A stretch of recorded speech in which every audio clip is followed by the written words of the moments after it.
BRS MLC Kalvakuntla Kavitha ఈసారి రాఖీ పండుగ జరుపుకుంటారా? తన అన్న పార్టీ వర్కింగ్ ప్రెసిడెంట్ కేటీఆర్కు రాఖీ కడతారా లేదా అన్నది ఉత్కంఠగా మారింది. ఒకవేళ కవిత రాఖీ కట్టాలనుకున్న కేటీఆర్ ఆమెకు సమయం ఇస్తారా?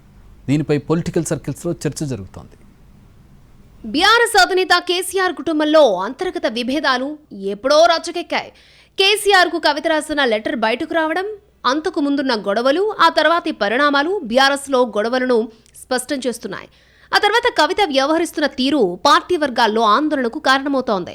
తండ్రి కేసీఆర్ వైఖరిని ప్రశ్నించడంతో పాటు పలు సందర్భాల్లో తన సోదరుడు కేటీఆర్ టార్గెట్ గా పరోక్షంగా కీలకమైన కమెంట్లు చేశారు. ఇప్పుడు నేరుగా పార్టీ నేతలపై తీవ్ర స్థాయిలో విరుచుకుపడుతున్నారు కవిత.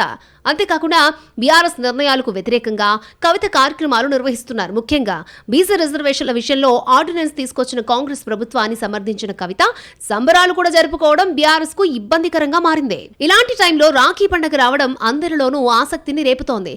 ప్రతిసారిలానే ఈసారి కూడా అన్న కేటీఆర్ కు చెల్లి కవిత రాఖీ కడుతుందా లేదా అనేది సస్పెన్స్ గా మారింది. ప్రతి ఏటా రాఖీ పండుగ రోజున కేటీఆర్ కు ఎంతో ప్రేమతో రాఖీ కడుతూ వస్తున్నారు కవిత. బహుమతులు కూడా ఇచ్చారు. కానీ ఇప్పుడు పరిస్థితి అప్పట్లా లేదు. కొన్నాళ్లుగా కేసీఆర్ కుటుంబంతో కవిత దూరంగా ఉంటున్నారు. కేసీఆర్, కేటీఆర్, హరీష్ రావు కవితను పెద్దగా పట్టించుకోవడం లేదు. ఇదే టైంలో బీఆర్ఎస్ నేతలు, కార్యకర్తలు సైతం కవిత విషయంలో రెస్పాండ్ కావడం లేదు.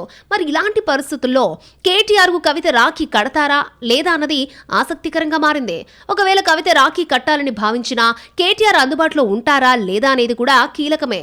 బీఆర్ఎస్ లో కేసీఆర్ నాయకత్వాన్ని తప్ప ఇతరుల నాయకత్వాన్ని ఒప్పుకోరని పరోక్షంగా కేటీఆర్ ని ఉద్దేశిస్తూ కవిత చేసిన కమెంట్లపై కేటీఆర్ ఆగ్రహంతో ఉన్నారని పార్టీ వర్గాలు చెబుతున్నాయి. అందుకే కేటీఆర్ ఎక్కడ కూడా కవిత పేరెత్తడం లేదని గుర్తు చేస్తున్నారు.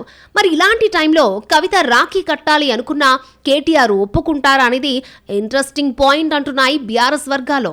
గత సంవత్సరం జైల్లో ఉండడంతో కేటీఆర్ కు రాఖీ కట్టలేకపోయింది కవిత. ప్రస్తుతం కేటీఆర్ ఢిల్లీలో ఉన్నారు. రాఖీ పండుగ రోజు కూడా ఢిల్లీలోనూ ఉండే ఛాన్స్ ఉంది.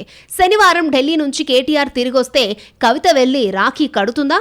ఒకవేళ ఢిల్లీ నుంచి రాకపోతే తిరిగొచ్చిన తర్వాత ఆయన రాఖీ కడుతుందా లేదా అన్నది తేలాల్సిందే.